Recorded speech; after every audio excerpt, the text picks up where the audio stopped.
So we were together like over almost 2 years ago now. 2 years, yeah, on the border. Oh, so quickly, almost 2 years. Quickly. Almost 2 years. I know. I feel yesterday. Yes, time is so fast. Yes. Well, the pandemic is like another universe. So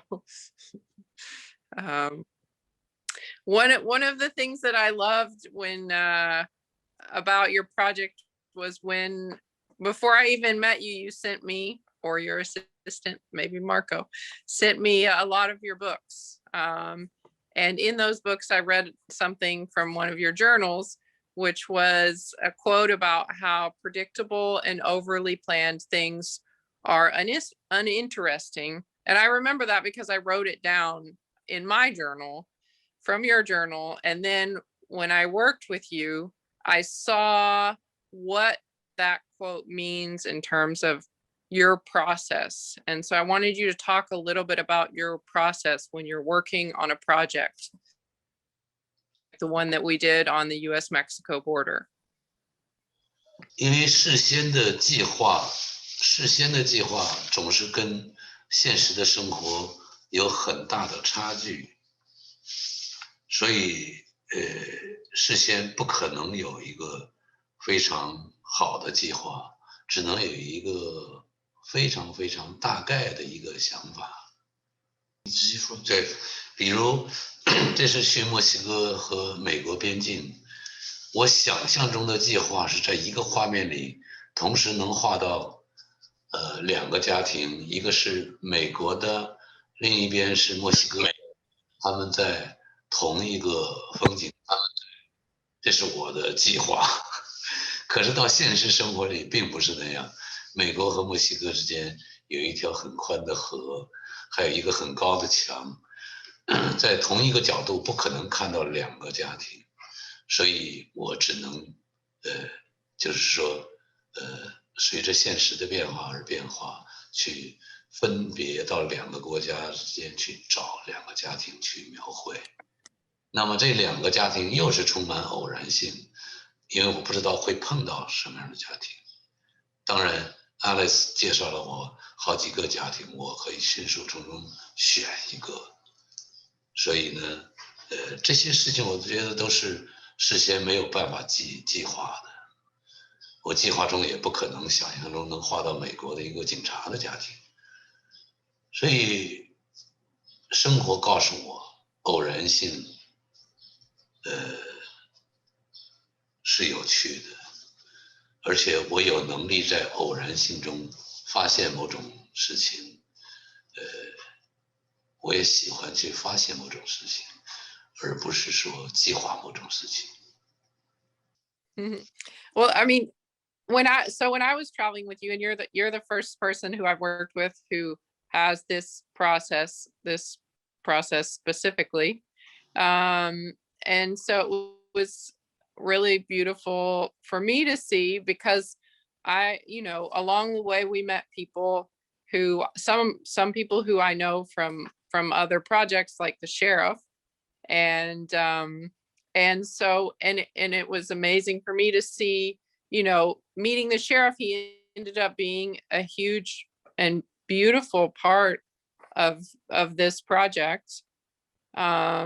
And so on the one hand, we were meeting Mexican families and meeting, like the sheriff, his family lives in the US, but his mother came from Mexico, and I think his father was German. But at the same time, then President Trump had declared a national emergency.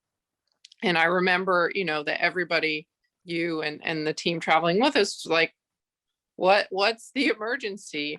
And so I wanted to get what were some of the things that you feel like you learned being on the border that were different or unexpected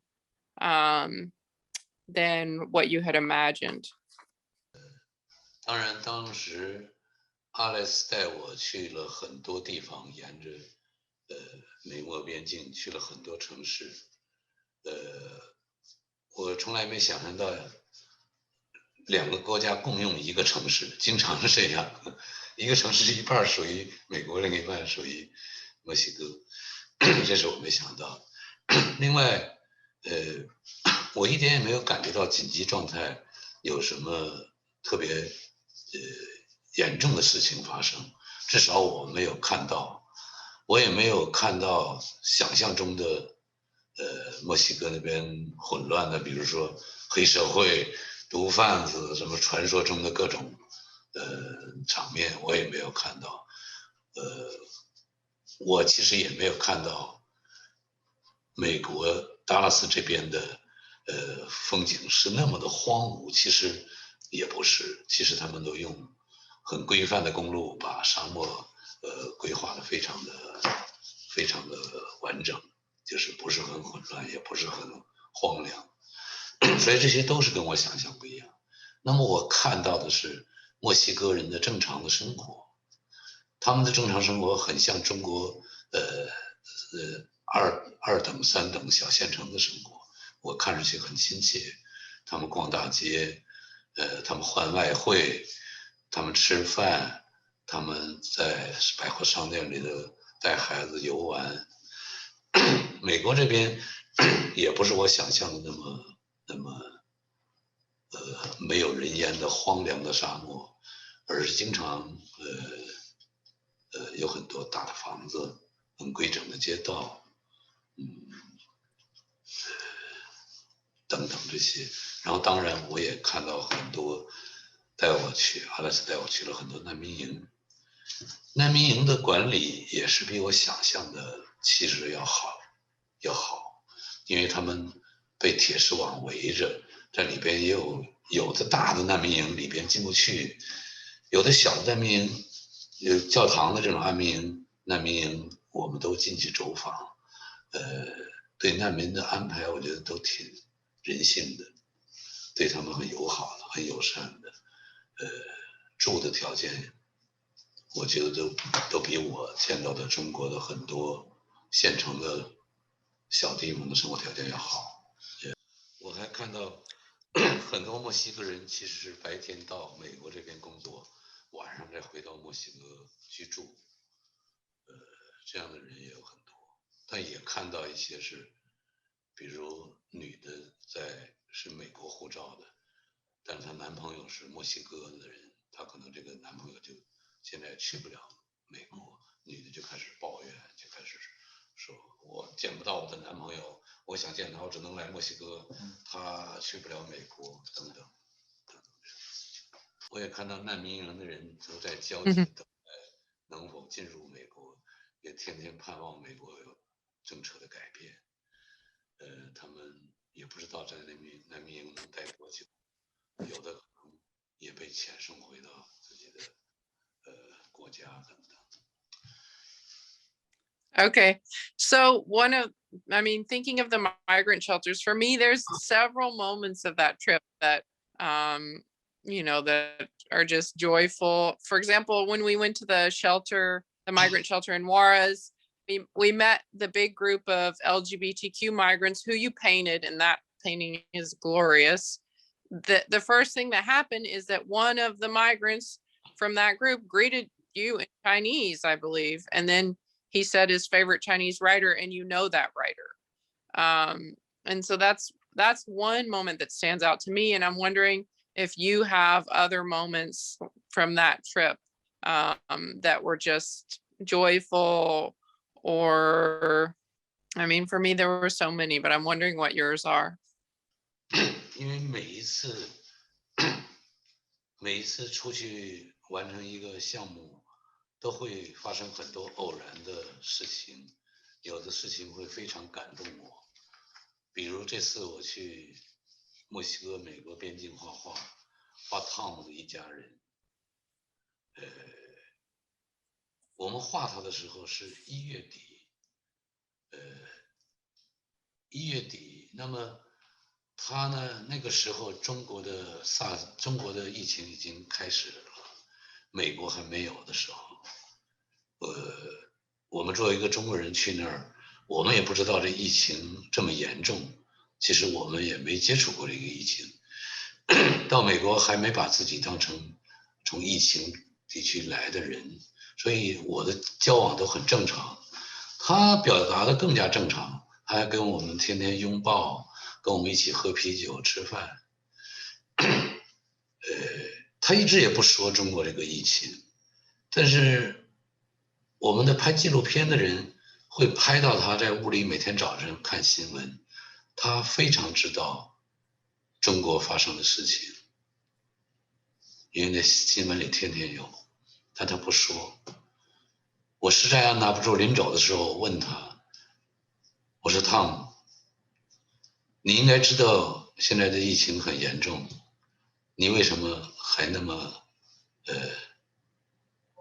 那么你和你的家庭还和我拥抱，还和我一起喝啤酒吃饭？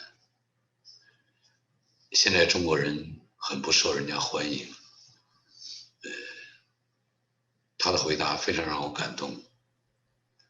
他说：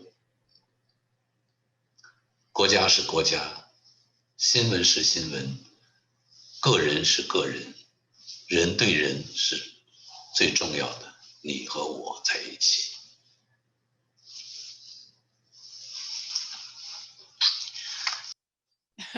Well, we traveled together 1,530 miles with your documentary team.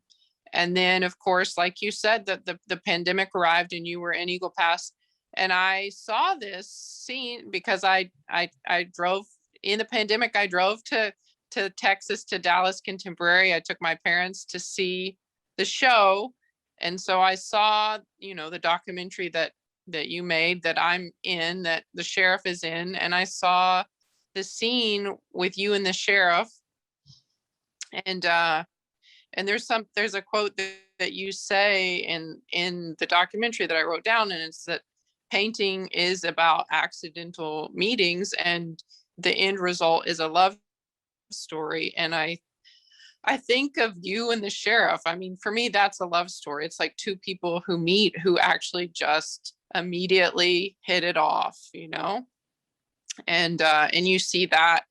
I mean, I saw that in person, and then I saw that when you were with him during the pandemic painting in person. And for me, that, is part of the power of the work, the way that you work, not just painting, but it, with the documentary and the sketches and the photos. I mean, that is really powerful. And so I'd love for you to talk about, the way that you're showing this work, and why you choose to do that.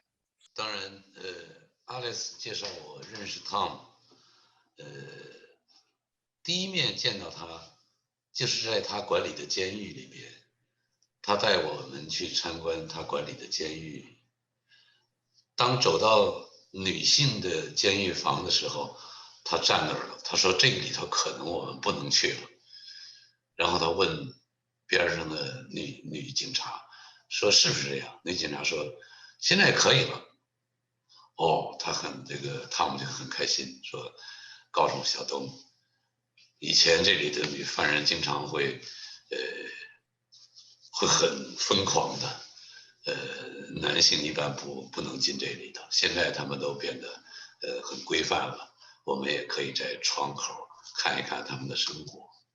我觉得这个老头太可爱了，他是一个胖胖的，很憨厚，非常温暖的一个人。第一眼就是这样，非常温暖，非常憨厚，就像任何人的美好的邻居或者哥哥、叔叔一样。所以第一眼我就非常非常喜欢他，他也能看出来也很喜欢我这样的人。所以他就后来又带我们去他们家，然后当然聊天啊各种。后来他问我，东啊，你什么时候再来回来啊？我这时候我已经和他关系非常好了，我像撒娇一样的口气跟他说，我说只要你让我画你，我明年的今天就会回来。他说要画我，可以啊，就这么决定。我说好，我就画你，你的家庭和你的朋友。他说没有问题，就这么简单。第2年的今天，一天不差，那是1年前的1月27号说的。第2年的1月27号，我就敲开了他的家门，我们拥抱了，我们就这么简单。人和人有时候刹那间非常偶然的，美好的一种碰撞。So when I went to see the documentary at Dallas Contemporary, the opening scene, which I hadn't, it was the first time I was seeing it, where you're painting a wall, which I love. It's you're painting a wall and you say, I'm going to leave a gap for the people to go through. And I think I probably teared up at that moment, because it's you're making a statement about I mean, your show is about borders, and you are making a statement that is about people and about humanity and about perhaps a way that we could look at borders, but we don't. And so I wanted you to talk a little bit more uh, about the vision for borders and the statement you wanted to make with this work. 墙是一个非常墙本身的 wall， 墙是在视觉上是非常强烈的一个隔离的信号。那么对于影像，对于绘画，墙本身的符号性极其强大。你无论怎么画这堵墙，它仍然是表达了某种拒绝的意思。所以这么明确的符号，我如何去画它，这变得是我的压力。因为我不是美国人，我也不是墨西哥人，我也不是难民，我是一个第3国家中国来的一个画家。我对美国和墨西哥的关系，对美国对于难民的政策等等等，我不了解。我也不是政治家，我也不是社会调查的记者，我只是用我的眼睛去看、去观察这个世界的人。所以我不知道这个墙是应该建还是不应该建，但是我会想，如果不建，是不是难民就无法控制的都涌向了美国？如果建，是不是真的能挡住这些难民来到美国？这是我只能靠想象。所以当我画这个墙的时候，我只能用一种稍稍幽默的方式，比如我画会拐弯的墙，墙可能会移动的，墙也有缝隙的。我希望这墙是暂时的。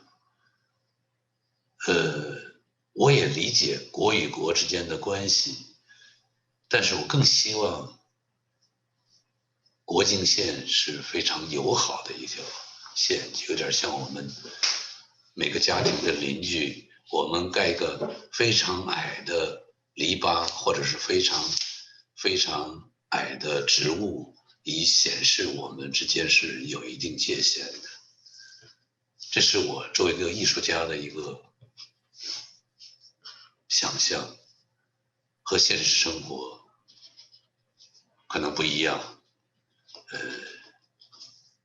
所以这些复杂的现实加上我的想法，形成了我是这么样画墙的一个办法。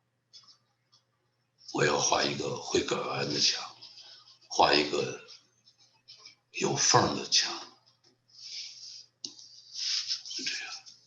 One of the things I remember from when we drove along the wall in Texas, because anybody who's visited the wall, I mean, I remember you being surprised. The pieces of the wall that that stand alone. So there's a huge opened gap. The wall is not continuous. And at one point you said, the wall is just a giant land sculpture.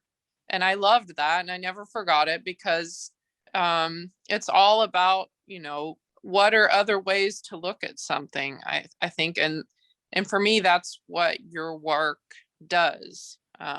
Is it really gives you a different way of looking at something that's been very politicized or very much in the news, such as the US-Mexico border, and really humanizing it and, thinking of the wall as, it's a giant piece of land sculpture, which in many ways it is. And it's still, I was just down on the wall about a week and a half ago, and there's still a bunch of open spaces and gaps and things, and I thought of you, and I thought of that.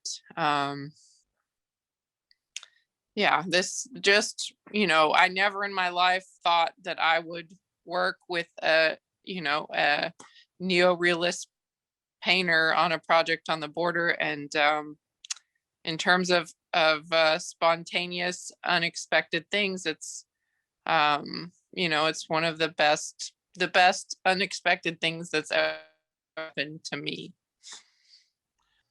我就是看到这个墙的时候，确实是这样，走一走有一段墙，有的时候又没有墙，所以我就觉得这个墙是不是就是大地艺术啊？也许它过一段时间它就搬走了，也所以我就是画画的时候都掺杂了一些这种现实的感想，然后使我两张墙是用这种方法画的。还有现实本身是非常残酷的，是非常非黑即白的。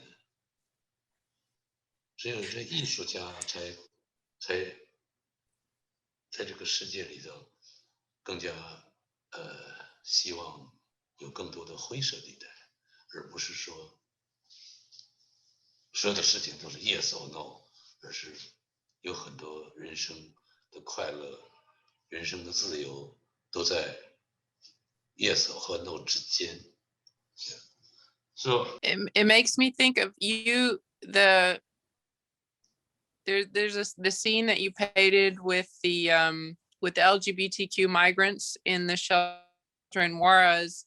You added some of the pets that we met along the way, the pets that some migrants were carrying, the rabbits, a lizard, a dog. Anyway, I loved that touch.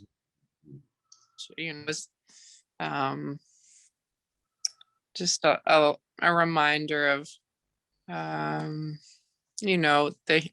humanity of migrants and the stories that they tell. And anyway, I appreciated that, seeing that. 很有趣的，这也是我跟就是说南美啊或者中美洲这些人的性格有关。他们虽然也生活非常苦，或者是国家非常动荡，或者是怎么样，但那热带人的生活习惯是非常自由的，他们好像和动物的关系更加亲近。他们在逃难或者是往美国这么艰苦的想跑到美国这个途中，他还要带上自己的宠物。我觉得这个从人性上来讲太美了，他们太美了，所以我就把他们的宠物也画在他们的身边。因为以前我也去过古巴2次，那就是典型的中美洲的人的生活样貌。他们确实生活的非常非常非常苦，一般家里最大的财富是有几个鸡蛋。生活很苦，生活限制也很多，不能说什么，不能做什么也很多。但是他们就有一个乐观的天性，他们早晨起来就开始唱歌跳舞，他们的窗户没有玻璃，所有的音乐从屋里街道穿来穿去，他们有一种真的很美的人性，真的好美。我就想这种美如何传达出来？人本身的美，本身上帝给予的美的性格，对自然的爱和他对自己的爱，对自己的动物的爱，这种东西都非常打动我。I think I have one last message before we finish our conversation, which is from the sheriff who I talked to recently. And he said that he has lost weight during the pandemic, so you need to go back and repaint him. 他太可爱了，他太可爱了。我那张画已经把他画的瘦了一点，我希望他再瘦一点，因为再胖的话，以后上了年纪，对心血管啊都不太好。你要再见到他，给他问好，他和他的爱人、他的孩子和他的朋友，因为他不太用这种 Instagram 啊什么 email，他都不理这套了。他天天为当地老百姓服务，他根本不去会上电脑给你回个 email， 或者是给你个 Instagram 玩手机，他没有。